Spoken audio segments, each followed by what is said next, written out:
Welcome class 6। आज हम नया चैप्टर शुरू करेंगे जिसका नाम है बेसिक ज्योमेट्रिकल आइडियाज, आधारभूत ज्यामितीय अवधारणाएं। ठीक है, तो भाई आधारभूत ज्यामितीय अवधारणाएं जानने से पहले हमें जाने कि भाई ज्यामिति क्या होती है, यानी कि ज्योमेट्री क्या होती है। ज्योमेट्री का मतलब होता है बच्चों, जब हम लाइन सेगमेंट, पॉइंट, एंगल या वेरियस पॉलीगन्स वगैरह के बारे में बात करते हैं, है ना। तो हम क्या करते हैं, geometry is the branch of maths which deals with properties and relation with the lines, angles, surfaces and solids. Just as maths यानी कि arithmetic deals with numbers, geometry deals with figures, points and lines. तो ज्यामिति जो है गणित की वह शाखा है जो विभिन्न गुणों और रिलेशंस यानी कि संबंधों के बारे में, यानी कि लाइंस, एंगल्स, सरफेस यानी कि रेखाएं, कोण, सतह या ठोस वस्तुओं के बारे में जानकारी देता है ना। जैसे हम विभिन्न प्रकार के कोणों के बारे में बात करते हैं, विभिन्न प्रकार की सतहों के बारे में, विभिन्न प्रकार के बहुभुज के बारे में, त्रिभुज जैसे हो गया है ना, वर्ग हो गया, इस तरह से। तो जिस तरह से अंकगणित जो है नंबर्स से रिलेटेड होती है, उसी तरह से ज्योमेट्री जो है फिगर्स, पॉइंट्स और लाइंस, है ना। तो हम बात करें पहले पॉइंट की। What is a point? Point means a point is usually represented by a small dot on a surface. एक सरफेस में मैंने ऐसे डॉट डाल दिया तो ये पॉइंट हो गया। ठीक है, by a sharp tip of a pencil mark a dot on the paper, sharper the tip thinner will be the dot. Compass का टिप, किसी शार्पन पेंसिल का एंड या किसी नीडल का एंड, है ना, इस तरह से। तो ये सब चीजें क्या है, ये बताता है आपका पॉइंट। पॉइंट को डिनोट करने के लिए हम एक कैपिटल लेटर का इस्तेमाल करते हैं। ठीक है, कागज पर पेंसिल के नुकीले सिर से एक चिन्ह अंकित कर दीजिए। ठीक है, तो यह सूक्ष्म चिन्ह आपको उस बिंदु की अवधारणा का आभास कराएगा। बिंदु एक स्थिति का निर्धारण करता है, बिंदु एक लोकेशन को बताता है बच्चों। ठीक है, तो जैसे प्रकार का सिरा हो गया, पेंसिल का नुकीला सिरा हो गया, एक सुई का नुकीला सिरा। तो जब हम पॉइंट को दिखाते हैं सरफेस पे, जैसे ये आया पॉइंट पे, हमने कैपिटल लेटर से हम दिखाते हैं, अंग्रेजी वर्णमाला के कैपिटल लेटर से हम दिखाते हैं पॉइंट को, यानी कि बिंदु को। किसको हम बात कर रहे हैं? बिंदु की। तो पहले जब ज्यामिति की बात आई तो पहले बिंदु की ही बात आई। अब जब हम दो बिंदुओं को मिलाएंगे तो हमें एक रेखाखंड प्राप्त होगा। ठीक है, तो हम देखते हैं line segment. First we have known कि that what is a point, कि that if there are two points on a surface, if there are two points on a surface, okay, suppose I make these 2 points here, okay, so the shortest distance between them, okay, the shortest distance between them will be called, what it will be called, it will be called a line segment. line segment के end points होते हैं, क्या होते हैं? end points। अगर मैं इनको थोड़ा सा डार्क कर दूं आपके लिए तो ये end points होते हैं। ठीक है, तो शॉर्टेस्ट डिस्टेंस होनी चाहिए। अगर मान लीजिए ए और बी के बीच में डिस्टेंस पता करनी हो तो लाइन सेगमेंट ए बी जो है ये होगा। ये जो लाइन ड्रॉ की हुई है ये आपका लाइन सेगमेंट ए बी ही क्या होगा, आपका सही होगा। शॉर्टेस्ट डिस्टेंस होनी चाहिए। ठीक है, अब ये नहीं कि आप कहने लगे कि सर आपने कहा कि ए और बी को दो पॉइंट्स को जोड़ने वाली लाइन जो है लाइन सेगमेंट होती है तो आपने यहां से यहां ऐसे पूरा खींचा, नहीं। शॉर्टेस्ट डिस्टेंस, सबसे नजदीकी जो होगा वो शॉर्टेस्ट डिस्टेंस होगा। ठीक है, तो इसको हम कहते हैं लाइन सेगमेंट। तो जैसे ए से बी तक पहुंचने के बहुत सारे रास्ते दिए गए हैं, ये एरो से जा रहे हैं, एरो से दिखा रहे हैं, तो लेकिन जो है सबसे शॉर्टेस्ट वाला रास्ता कौन सा है? ये है। तो लाइन सेगमेंट क्या होगा, लाइन सेगमेंट को कैसे डिनोट करते हैं? ऊपर एक लाइन डाल देते हैं। जब हम लाइन सेगमेंट लिखते हैं तो हम क्या करते हैं बच्चों, दोनों एंड पॉइंट्स का नाम लिख देते हैं। ठीक है, और उसके ऊपर एक लाइन खींच देते हैं जो कि लाइन सेगमेंट को दर्शाता है। ठीक है, इस तरह से। तो बच्चों रेखाखंड की हम बात कर रहे हैं। असल में रेखाखंड क्या होता है कि एक कागज पर हमने दो बिंदु लिए ए और बी। अब आप उनको मिलाने के बहुत सारे तरीके जान सकते हैं, जैसा कि यहाँ चित्र में दिखाया गया है कि आप ए से बी तक विभिन्न प्रकार से पहुंच सकते हैं। तो किसी सतह पर अगर दो बिंदु दिए गए हैं, किसी सतह पर अगर दो बिंदु दिए जाएं तो उनको मिलाने वाला जो होता है वो रेखाखंड कहलाता है। तो जाहिर सी बात है बच्चों, रेखाखंड के अंत बिंदु होते हैं। रेखाखंड जो है अंत बिंदु उसके होते हैं, ये अंत बिंदु कहलाए जाते हैं। तो सबसे नजदीकी दूरी को ही रेखाखंड माना जाएगा। ठीक है, अब आप यहाँ चित्र में देखिए, अगर इन चित्रों को बनाए तो ये ऐसे भी जा सकते हैं, ठीक है, लेकिन सबसे नजदीकी दूरी ये है, सबसे छोटा रास्ता। तो आप सीधी सीधी परिभाषा अपनी नोटबुक में लिखे, ए और बी को जोड़ने वाली, सीधा सीधा इतना ही लिख दीजिए, ए और बी को जोड़ने वाला वह सबसे छोटा रास्ता, ठीक है, ठीक, एक रेखाखंड कहलाता है। इसे ए बी या बी ए से व्यक्त किया जा सकता है। ठीक है, बिंदु ए और बी इस रेखाखंड के अंत बिंदु है। तो आप क्या करिए, जब आपने नोटबुक में लिखे हैं रेखाखंड की परिभाषा यहां से लेके यहां तक ही लिखें बस, और इस चित्र को बना दीजिए, और इस चित्र को बना दीजिए। जैसे कि आपने देखा एक बॉक्स का किनारा, एक ट्यूबलाइट का किनारा, एक पोस्ट कार्ड का किनारा, ये सब क्या उदाहरण है रेखाखंड के, यानी कि लाइन सेगमेंट के। हम किसकी बात कर रहे हैं बच्चों, हम बात कर रहे हैं रेखाखंड की। किसकी बात कर रहे हैं, रेखाखंड। ठीक है, रेखाखंड क्या होता है, उसके दो अंत बिंदु होते हैं। रेखा और रेखाखंड में अंतर ये होता है कि उसमें अंत बिंदु होते हैं। ठीक है, अंत बिंदु पाए जाते हैं। तो जब हम इस रेखाखंड को लिखना चाहें तो हम कैसे लिखेंगे, अंग्रेजी वर्णमाला के अक्षरों में ए बी लिख दिया, या आप बी ए बी लिख सकते हैं, कोई फर्क नहीं पड़ता, दोनों ही एक ही बात है। ए बी भी लिख सकते हैं और B A B, you can write the line segment as A B और B A, whatever in any order you can write. Okay, तो ये हो गया रेखाखंड। तो पहले हमने बात करी बिंदु की, ठीक है, पॉइंट्स की बात करी, when two points are there and when we join them we get a line segment and they end, the line segment ends at both ends. अगर हम लाइन की बात करें, अगर हम लाइन की बात करें तो a line is obtained when a line segment like AB is extended on both sides. It is denoted by AB and double side arrow. You can see here double side arrow. ठीक है, अब क्या है, इसको छोटे letter L से भी दिखा सकते हैं। अगर मैंने एक स्ट्रेट लाइन बनाया, अगर मैंने एक स्ट्रेट लाइन बनाया तो याद रखिए कि एंड पॉइंट्स नहीं होते हैं। ये जो है, अगर छोटे एल लेटर से भी आप इसको दिखा सकते हैं, स्मॉल एल या अल्फाबेट, स्मॉल अल्फाबेट के किसी भी लेटर से आप दिखा सकते हैं लाइन को, या आप इस तरह से लिखिए ए बी और ऊपर जो है डबल एरो आ जाएगा। ठीक है, तो ये इंडेफिनेटली दोनों साइड बढ़ता है। तो ये लाइन और लाइन सेगमेंट में डिफरेंस है। लाइन सेगमेंट का डिफरेंस, लाइन सेगमेंट क्या है, जिसमें दोनों एंड पॉइंट्स हैं, और लाइन में क्या है, दोनों एंड पॉइंट्स इंडेफिनेटली इंडेफिनेटली आप एक्सटेंड कर सकते हैं।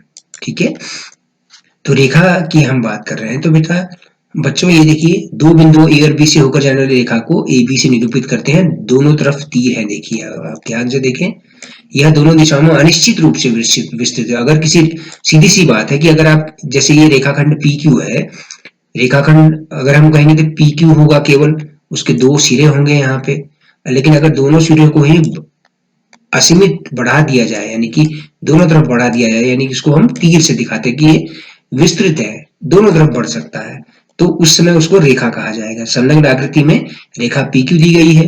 कभी कभी हम एक अक्षर को एल जैसे अक्षर से भी एक रेखा को एल जैसे अक्षर से भी व्यक्त कर सकते हैं। जैसे अगर इस रेखा को मैंने नाम देना हो, सो फिर मैं स्मॉल एम दे देता हूँ, अंग्रेजी वर्णमाला का छोटा अक्षर एक कोने में कर दीजिए, तो रेखा का नाम हो गया। और दूसरा क्या तरीका है, जो उसके जो कोई भी दो अल्फाबेट लीजिए, ठीक है, और दोनों तरफ बढ़ता हुआ तीर लगा दीजिए।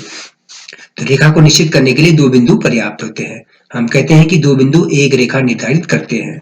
तो कोई अगर दो बिंदु होंगे किसी सतह पर तो एक रेखा आप बना सकते हैं। Let us talk about intersecting lines.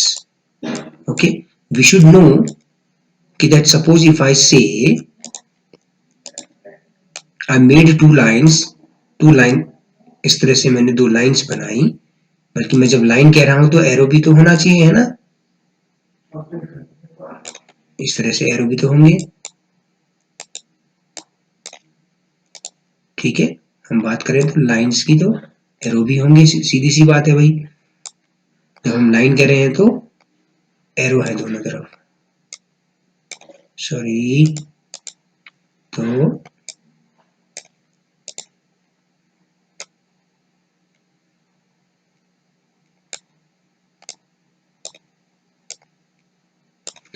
चलिए हम ऐसे ड्रॉ कर लेते हैं। अब एक्स फॉर्मेशन हो रहा है, लेटर एक्स इसी तरह का तो होता है बच्चों, लेटर एक्स इसी तरह का तो होता है। टू डिस्टिंक्ट लाइंस मतलब दो अलग अलग लाइन, डिस्टिंक्ट का मतलब है डिफरेंट, यूनिक मतलब। Two distinct lines meeting at a point are called intersecting lines.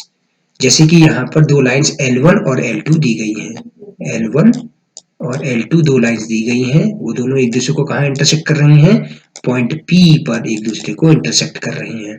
तो हम कहते हैं कि line L1 and L2 intersect at P। ठीक है, तो बात कर रहे हैं बच्चों हम प्रतिच्छेदी रेखाओं की। यदि दो रेखाएं L1 तथा L2 बिंदु P से होकर जाती हैं तो हम कहते हैं कि रेखाएं L1 और L2 बिंदु P पर प्रतिच्छेद करती हैं। तो प्रतिच्छेदी रेखाओं की परिभाषा क्या है, यदि दो रेखाओं में एक उभयनिष्ठ बिंदु हो तो वे प्रतिच्छेदी रेखाएं कहलाती हैं। जैसे आपकी अभ्यास पुस्तिका के दो संलग्न किनारे, एक किनारा आपका सपोज ये हो गया, ठीक है, और दूसरा किनारा आपका ये हो गया, तो ये लोग जहां पर आके मिल रहे हैं, एक बिंदु पे आके मिल रहे हैं, तो ये प्रतिच्छेदी रेखा है। कैसे कहा, अगर हम इनको थोड़ा सा आगे की तरफ बढ़ा देंगे, अगर हम इनको थोड़ा सा आगे की तरफ बढ़ा देंगे तो देखिए बन गई आपकी प्रतिच्छेदी रेखा है, यानी कि अंग्रेजी वर्णमाला का एक्स अक्षर बनने पर, ठीक है, परस्पर काटती हुई सड़कें। तो प्रतिच्छेदी रेखा में क्या होती है, दो रेखाओं में एक उभयनिष्ठ बिंदु होता है, एक उभयनिष्ठ बिंदु, जैसे कि यहाँ दो रेखाएं L1 और L2 है, एक दूसरे को बिंदु P पर काट रही हैं या प्रतिच्छेद कर रही हैं। एक दूसरे को काटने वाली रेखाएं किसी एक बिंदु पर काटेंगी, जाहिर सी बात है, तो ऐसी रेखाएं प्रतिच्छेदी रेखाएं कहलाती हैं। अब हम बात करते हैं पैरेलल लाइंस की। Okay, two lines in a plane are said to be parallel if they do not meet. ठीक है, जैसे कि हमारी स्क्रीन पे ही देखिए, ये वाली लाइन और ये वाली लाइन, ठीक है, जहां पे मैं टिक कर रहा हूं, आप इन दोनों लाइन को देखिए, क्या ये दोनों लाइनें एक दूसरे को कहीं मिल पाएंगी, जाहिर सी बात है नहीं मिलेंगी। जैसे रेलवे की पटरियां हैं, रेल लाइंस हैं, क्या कभी एक दूसरे को मिलती हैं? या आप देखिए कि एक रूलर के आमने सामने के साइड्स कभी एक दूसरे को मिलते नहीं है, एक ये साइड हो गया, एक ये साइड हो गया, देखिए मैं यहाँ ड्रॉ कर रहा हूं। तो ये क्या है, हमेशा जो है इन दोनों के बीच में जो डिस्टेंस है, ये जो डिस्टेंस है हमेशा फिक्स्ड डिस्टेंस रहती है, तो पैरेलल लाइंस कहलाती हैं। क्या कहलाती हैं? पैरेलल लाइंस कहलाती हैं। जैसे आपके नोटबुक के आमने सामने के किनारे, तो ऐसी रेखाएं जो प्रतिच्छेद नहीं करती हैं, यानी कि एक दूसरे से समान दूरी पर रहती हैं, तो समांतर रेखाएं कहलाती हैं। ठीक है, इसे हम ऐसे दिखाते हैं, अगर मान लीजिए L1 और L2 दो रेखाएं हों, L1 तथा L2, L1 तथा L2 दो रेखाएं हों, L1 तथा L2 दो रेखाएं हों, ठीक है, तो इनको अगर मान लीजिए L1 और L2 कह दिया, ठीक है, अगर दो रेखाएं हैं तो समांतर का चिन्ह होता है, ये दो खड़ी रेखाएं जो होती है, तो हम कहते हैं L1 समांतर है L2 के, L1 समांतर है L2 के, ठीक है, इस तरह से। या आप चाहें तो कोई जरूरी नहीं है कि अंग्रेजी वर्णमाला के एक छोटे अक्षर से अगर आप दिखाएं, ऐसे दिखाना चाहें, सपोज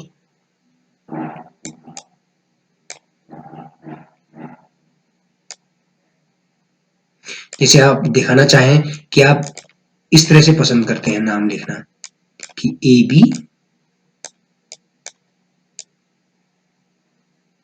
और CD, इस तरह से।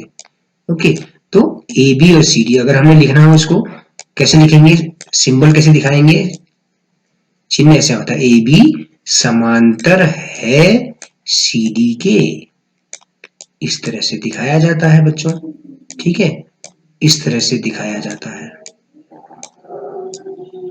ठीक है ना बच्चों, इस तरह से दिखाया जाता है। तो समांतर रेखाएं क्या होती है, जो एक दूसरे को प्रतिच्छेद नहीं करती और हमेशा जो है उनके बीच की दूरी एक समान बनी रहती है। When we talk about parallel lines, the distance, the perpendicular distance everywhere between them, the distance between them everywhere will be same. When I talk about distance, it is always the perpendicular distance, यानी कि 90 degree angle होता है यहाँ पे और यहाँ पर, ठीक है ना, ये कहने का मतलब है। तो अगर हम दो लाइन्स हैं, सपोज इनको मैंने ए बी कह दिया, देखिए अगर मैं इनको इन लाइन्स का नाम मैंने रखा ए बी और दूसरे लाइन का नाम रखा सी डी, ठीक है। ए बी और सी डी को अगर हम दिखाएंगे तो हम कैसे दिखाते हैं, A B is parallel to C D, this is the symbol parallel to A B parallel to C D.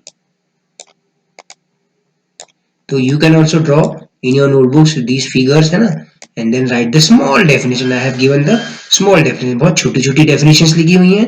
तो सिंबल हम कैसे दिखाते हैं, इन सिंबल ऐसे दिखाते हैं, या आप चाहे अगर L1 L2 लिख रहे हैं तो आप ऐसे भी लिख सकते हैं, L1 is parallel to L2, L1 समांतर है L2 के, ठीक है। अब हम बात करें रे की, रे अर्थात किरण की। यदि अब आपने रेखाखंड देखा, रेखाखंड क्या था बच्चों, रेखाखंड था आपका जब उसके दो सिरे हों, दो अंत बिंदु हों, इस तरह से रेखा हो गई, उसके दो अंत बिंदु हो गए, उसके दो अंत बिंदु हो गए, ठीक है, इस तरह से। तो ये तो हो गया रेखाखंड। अच्छा, रेखा क्या था, रेखा ये था कि जब उसके दोनों ओर असीमित बढ़ जाते हैं, जब दोनों ओर क्या करें, वो असीमित बढ़ जाते हैं, तो ये तो था आपका रेखाखंड। रेखाखंड ये था, और ये है ना, this was line segment and this was line, ठीक है, ये लाइन सेगमेंट था और ये लाइन था। अब जब हम रे की बात करते हैं तो ये रे है बच्चों, जिसका एक एंड पॉइंट होता है, जिसका एक एंड पॉइंट होता है। ये एग्जांपल जो है आपके किस चीज के एग्जांपल्स हैं, ये आपके रेज के, जैसे आप कहते हैं ना सन रेज, यानी कि इसका एक एंड पॉइंट होता है, एक तरफ इंडेफिनिट पड़ता है, एक एंड पॉइंट होगा और एक तरफ इंडेफिनिट बढ़ेगा। तो a ray is a portion of a line, it starts at one point called starting point and goes endlessly in the one direction. Suppose यहाँ पे देखिए two points are shown on ray A P, तो they are called a को हम कहते हैं starting point, और P जो है, P is called the point on the path of the रे। तो हम इसको कैसे डिनोट करते हैं, ए पी, हमेशा देखिए ए पी जो आपका स्टार्टिंग पॉइंट का अल्फाबेट होगा वो पहले आएगा, और एरो जिस डायरेक्शन में जा रहा है ना, पी से आगे की तरफ बढ़ रहा है। जैसे सनरेज होगी ना, सनरेज जब हम बात करते हैं बीम ऑफ अ लाइट, तो आप देख रहे होंगे कि ये भी क्या है, एक ही दिशा में एक तरफ से स्टार्ट हो रही है। तो ये क्या है, beam of light from the light house, torch से लाइट आ रही है आपकी, टॉर्च से लाइट आ रही है, तो ये क्या है, सनरेज है। एक तरफ से स्टार्टिंग पॉइंट है, दूसरी तरफ से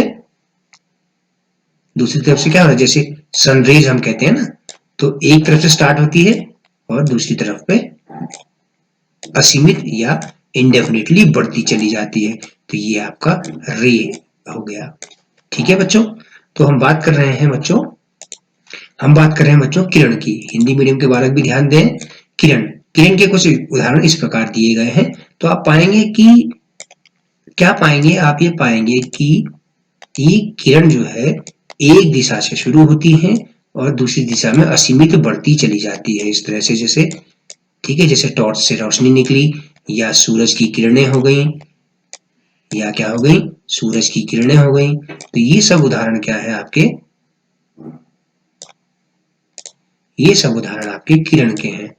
किरण, सूर्य की किरणें जैसे हम कहते हैं। तो किरण का मतलब क्या होता है, किरण रेखा का वह भाग होता है जिसमें जो एक बिंदु से प्रारंभ होती है, जिसे हम प्रारंभिक बिंदु कहते हैं, और एक दिशा में बिना किसी अंत के विस्तृत होती है। जैसे इस चित्र में दिखाया गया है, बिंदु ए इसका प्रारंभिक बिंदु हो गया, बिंदु ए इसका प्रारंभिक बिंदु हो गया, और पी जो है किरण पर एक स्थित बिंदु है। तो जब हम किरण का नाम लिखेंगे तो हम इस तरह से लिखते हैं कि जैसे ए पी, तो प्रारंभिक बिंदु को हमेशा पहले ही लिखा जाएगा। अगर आप कहें कि सर मैं इसको पी ए लिख दूं, आप कहें कि सर मैं इसको पी ए लिख दूं, तो ये सर्वथा गलत होगा, ठीक है, ऐसा नहीं होगा। क्यों नहीं होगा बच्चों, इसका कारण यह है कि प्रारंभिक बिंदु हमारा ए है, इसीलिए इस पी ए का तो अर्थ ही हो जाएगा कि पी प्रारंभिक बिंदु है, ठीक है।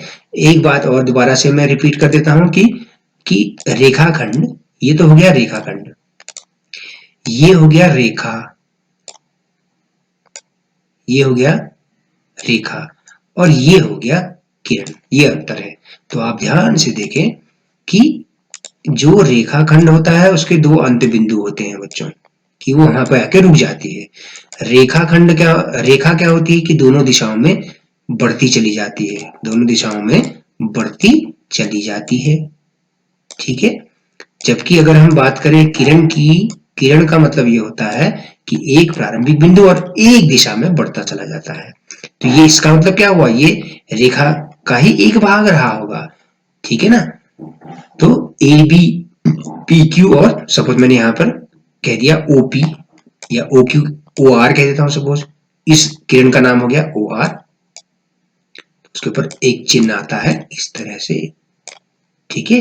रेखा पी क्यू का नाम अगर हम लिख रहे हैं तो पी क्यू और उसके ऊपर दोनों तरफ का तीर आ गया, ठीक है। तो ये लाइन सेगमेंट यानी कि रेखाखंड, ये हो गया रेखा यानी कि लाइन, और ये हो गया आपका किरण यानी कि रे, ठीक है। सूर्य की किरणें से आप समझ जाइए, है ना। तो छोटी छोटी परिभाषाएं हैं, ये लिख लीजिएगा। Now let us talk about polygon. What is a polygon? First of all, let's understand what is the meaning of the word polygon. Poly means many, gun means side.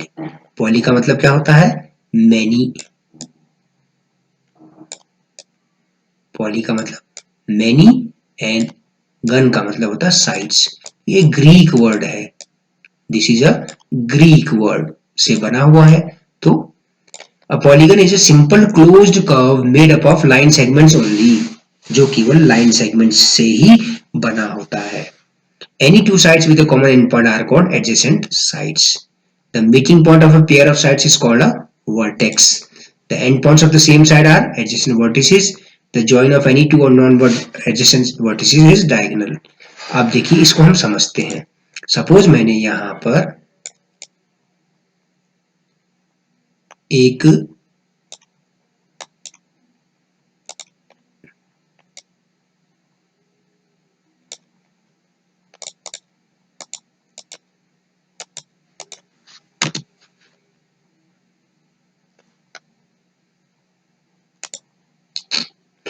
अच्छा देखते हैं क्या हो रहा है। हम एक बहुभुज बनाने का प्रयास कर रहे हैं, थोड़ा सा ड्राइंग में गलती हो गई बच्चों, इसको बैक करते हैं। देखिए अगर हम बात करें, सपोज सिंपल सा लेते हैं, कितनी साइड्स हैं, ये 4 साइड्स हैं। तो ये हो गया ए, ये हो गया बी, ये हो गया सी और ये हो गया डी। तो आप सबसे पहले देखिए ये क्लोज्ड फिगर है, पहली चीज क्या होनी चाहिए, क्लोज्ड होनी चाहिए। Closed curve made up of line segments only. तो ए बी सी डी एक क्लोज्ड कर्व है, ये क्वाड्रिलेटरल है, तो ये पॉलीगन का एग्जांपल है, ठीक है। तो side A B, B C, C D और डी ए इसकी साइड्स हो गई। जब दो साइड्स जहां पर मिलती हैं, जैसे कि साइड बी ए और ए डी जहां मिली, तो ये क्या कहलाएगा आपका, ये आपका कहलाएगा वर्टेक्स। क्या कहलाएगा, वर्टेक्स। तो इसमें 4 वर्टेक्स हो गए, ए बी सी डी। तो वर्टेक्स के नाम केवल उनके अल्फाबेट से लिख देते हैं, ठीक है। जहां पर दो साइड्स मिल रही हैं तो वहां एक वर्टेक्स बनेगा, ठीक है।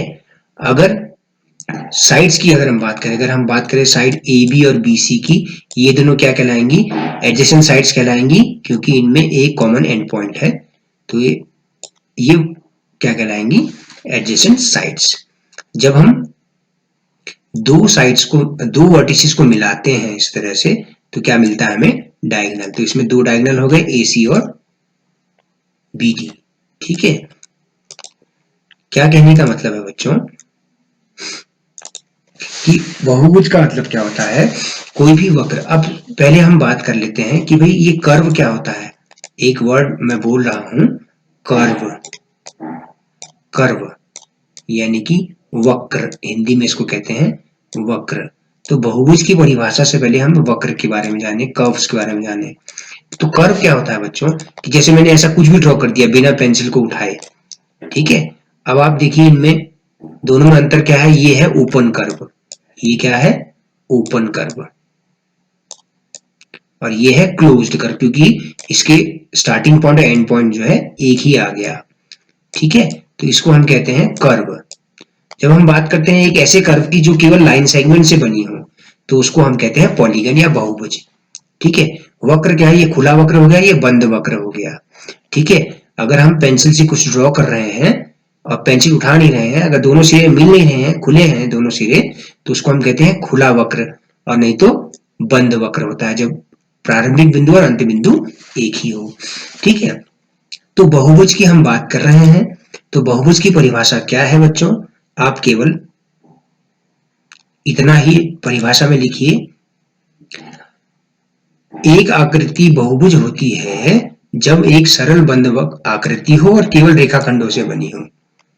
ठीक है, व्हाट इज द मीनिंग कि that if any figure I have to say is a polygon, तो वो केवल एक क्लोज्ड कर्व होगा जो लाइन सेगमेंट से बना होगा। तो एक आकृति बहुभुज कब कहलाती है, जब एक सरल बंद आकृति हो। क्या हो, सरल बंद आकृति हो। सरल का मतलब ये होता है कि एक बार में आपने एक पेंसिल से स्टार्ट किया और वो जाके दूसरा एंड आपको मिल जाता है। इस तरह से ड्रॉ किया आपने, तो इस तरह से रेखाखंडों से ही बना होगा, तो ये क्या कहलाता है, सरल वक्र कहलाता है। सरल बंद आकृति होनी चाहिए। क्या होनी चाहिए, बंद आकृति होनी चाहिए। तो केवल भुजाओं से बनी हुई, यानी कि केवल रेखाखंडों से बनी हुई बंद आकृति, रेखाखंडों से बनी हुई बंद आकृति ही बहुभुज कहलाएगी। तो जाहिर सी बात है, इस एक और ये दो और ये चार, ठीक है, और ये तीन, ये चारों जो है बहुभुज का उदाहरण है। ये केवल वक्र है, ये क्या है, बंद वक्र है, क्लोज्ड कर्व का एग्जांपल है बच्चों ये। ठीक है, बंद वक्र का उदाहरण है ये। ठीक है, तो अब हम बात कर रहे थे कि मान लीजिए एक पॉलीगन बनाया ए बी सी डी ई, एक पॉलीगन हमने बनाया A B C D E, A B C, फिर इसका डी, फिर ये ई, फिर दोबारा से यहाँ आ गए, हम स्टार्टिंग पॉइंट में पहुंच गए फिर से, है ना। तो ए बी सी डी एक बहुभुज है। इसकी भुजाएं क्या कहना है, कौन सी होंगी, इसकी भुजाओं के नाम आप क्रम से लिख दीजिए, A B, B C, C D, D E, E A. तो ये पंचभुज का उदाहरण है। अब जहां पर दो भुजाएं मिलती हैं, मान लीजिए ए बी और बी सी भुजा की बात कर रहा हूं, तो बिंदु बी पर आके मिल रहे हैं, तो ये इसका क्या कहलाता है, शीर्ष कहलाता है। क्या कहलाता है, शीर्ष। तो इसमें कितने शीर्ष हैं, उन शीर्षों के नाम हम ऐसे लिखते हैं, ए बी सी डी और ई। ठीक है, तो दो भुजाएं जहां मिलती हैं उस बिंदु को बहुभुज का शीर्ष कहलाते हैं, कहा जाता है कि the point where two sides meet in a polygon is called vertex. क्या कहते हैं, वर्टेक्स हम कहते हैं उसको। ठीक है, अच्छा, अब हम बात कर रहे हैं आसन्न भुजाओं की। तो कोई भी दो भुजाएं जिनमें एक उभयनिष्ठ अंत बिंदु हो, उसे हम आसन्न भुजाएं, उन दो भुजाओं को आसन्न भुजाएं कह सकते हैं। जैसे कि ए बी और बी सी, एक भुजा एक शीर्ष उभयनिष्ठ है, ए बी और बी सी, या बी सी और सी डी, या हम कहें सी डी और डी ई, या हम कहें डी ई और ई ए, ये सब क्या है, आसन्न भुजाएं हैं। जब कोई भी दो भुजाएं जिनमें एक उभयनिष्ठ अंत बिंदु हो, तो आसन्न भुजाएं कहलाती हैं। तो आसन्न भुजाएं क्या है, भुजाओं का वो जोड़ा जिनमें एक बिंदु उभयनिष्ठ हो। तो जैसे ए बी हमने कह दिया, ए बी की आसन्न भुजा हो गई बी सी, ए बी व बी सी आसन्न भुजाएं हैं। ठीक है, ये कहने का मतलब है। What I am trying to say students, what are adjacent sides when two sides have one common end point, then when two sides have one common end point, they are called adjacent sides, the pair of sides. Like in this polygon of 5 sides, there is a pentagon. What is this? This is a pentagon. This is a pentagon. देखिए बच्चों, इसमें कितनी भुजाएं हैं, 5 है, तो इसको पंचभुज कहते हैं, pentagon. What it is called? Pentagon. if I say पंचभुज। ठीक है, अब उन शीर्षों को लीजिए जो आसन्न नहीं है। अब उन शीर्षों की बात करें जो आसन्न नहीं है, कि जैसे ए और सी, ए और सी, जैसे कि ए और सी। ए और सी ये दोनों एक दूसरे के आसन्न नहीं है, ठीक है। उन शीर्षों के लीजिए जो आसन्न नहीं है, ऐसे शीर्ष को मिलाने वाले रेखाखंड बहुभुज के विकर्ण कहलाते हैं, ठीक है। तो A C, A D, B D, B E और सीई, ठीक है। अगर कोई ऐसे दो वर्टेक्स हों जिनको मिलाने पर क्या होता है, जो एडजेसेंट नहीं है, ठीक है, जो एक दूसरे के आसन्न, जो एडजेसेंट नहीं है, तो वो क्या कहलाएंगे, विकर्ण या डायगोनल्स कहलाएंगे।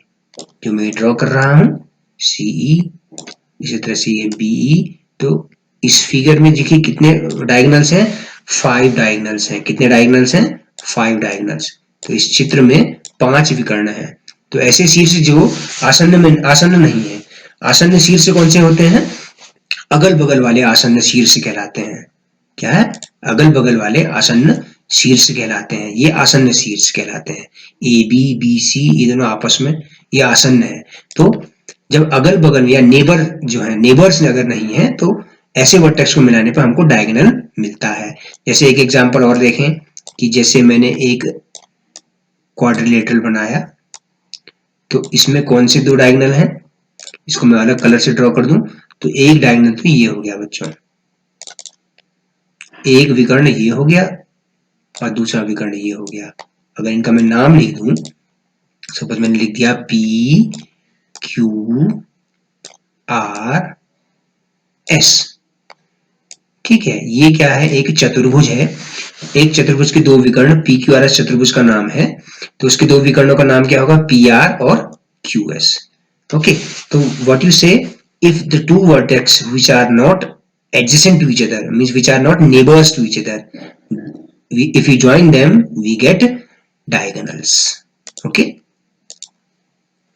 अब हम बात करते हैं एंगल्स की, ठीक है। एंगल्स की हम बात करेंगे तो एंगल कैसे बनता है, जब दो रेस का एक स्टार्टिंग पॉइंट होता है तो बीच में जो एंगल, बीच में जो फॉर्म होता है वो कहलाता है एंगल। तो टू रेज इसमें OA और OB meet at point O, तो what we get an angle. The name of angle can be written as, suppose OA and OB start from one end point O, this is called starting point of an angle, then we make angle AOB. ये क्या है symbol, ये symbol angle का है, ठीक है। Angle AOB लिखते हैं हम ऐसे, ठीक है। तो एंगल AOB कह सकते हैं या एंगल BOA कह सकते हैं। एक एग्जांपल और लेता हूं, सपोज एक लाइन ये बनाई, एक लाइन ये, एक रे ये आई, ठीक है। मैंने यहाँ पे लिखा P और यहाँ पे लिखा Q और यहाँ पे लिखा R। तो इस एंगल का नाम क्या होगा बच्चों, एंगल PQR। याद रखिए इस एंगल का नाम क्या होगा, एंगल PQR या एंगल RQP। याद रखिए जो स्टार्टिंग पॉइंट है किसी कोण का, जो प्रारंभिक बिंदु है, स्टार्टिंग पॉइंट जो है बीच में ही रखा जाएगा, स्टार्टिंग पॉइंट जो है बीच में आएगा उसका अल्फाबेट, ठीक है। ये कहने का मतलब है उभनिष्ठ बिंदु वाली दो किरणों से कोण बनता है। दो किरणें OA और OB इस तरह से मिल रही हैं तो कोण AOB बनाती है, इसको आप कोण BOA भी लिख सकते हैं। तो ये जो चिन्ह है, ये चिन्ह कोण का है। ये चिन्ह क्या है, कोण। इस चिन्ह का मतलब होता है कोण। अगर आप भाषा में लिख के ऐसा लिखे तो इसका अर्थ हुआ कोण, कोण का चिन्ह है ये। तो याद रखिए जब भी अगर हम, मान लीजिए मैंने एक कोण बनाया इस तरह से और मैंने यहां नाम लिखा XYZ, तो इस कोण का नाम क्या होगा बच्चों, इस कोण का नाम होगा एंगल XYZ कह लीजिए, या आप कह सकते हैं एंगल ZYX।